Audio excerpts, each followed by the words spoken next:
et Borromini était fils d'architecte. Voilà. Je vous refais le petit historique. Ce qui est assez drôle, c'est que ces deux travaux ont été commandés tous les deux par le même pape. Il y a eu 3 papes en fait durant leur carrière. Le premier, c'est un Barberini, Urbain VIII. Le deuxième, c'est Innocent X, qui donne moins de travaux à Bernin et plus de travaux à Borromini. Et Borromini ne va pas s'en remettre puisque le troisième pape, c'est Paul et après, vraiment, littéralement, il s'exile. Donc Bernin va s'exiler. Il va avoir une période perturbée. Il va même aller jusqu'en France, à Paris, où parce qu'on va lui demander de faire la colonnade du Louvre, et puis il va pas la faire parce que finalement, on n'aime pas les Italiens.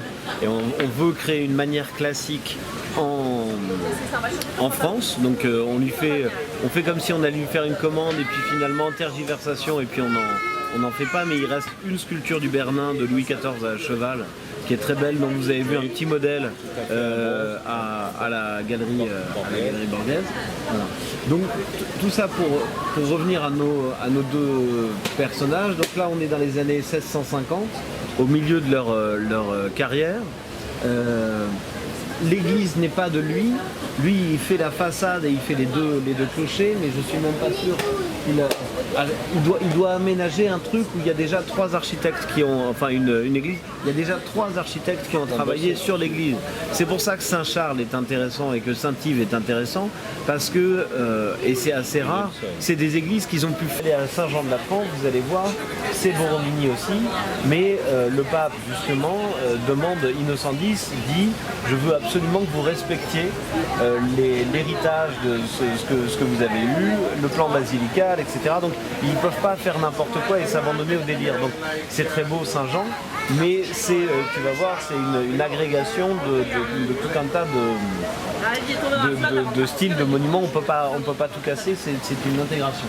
Donc Sainte-Agnès, elle fait partie de cette chose-là, c'est-à-dire on dit tu vas juste réaménager la façade, mais après j'oublie tous les architectes intermédiaires qui ont fait que, on peut dire qu'il y a une dominante de Borromini dans tel ou tel bâtiment, mais on peut rarement dire c'est totalement Borromini. Le moindre petit travail de maçonnerie, le moindre motif qui va absolument tout dessiner, alors qu'on est dans une logique d'atelier, on pourrait dire bon, ça tu te débrouilles, tu t'en occupes.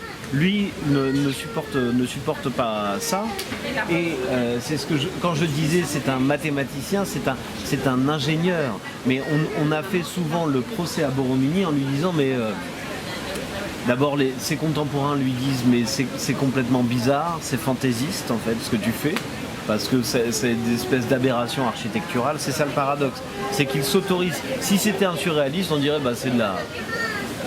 Tu fais n'importe quoi, c'est de la chantilly, etc. Sauf que lui concilie la folie architecturale, ce caractère déraisonnable, pour reprendre l'argument qu'on lui a opposé, avec la maîtrise technique qui lui permet de le faire. C'est-à-dire qu'il fait des aberrations, un peu comme Escher en dessin.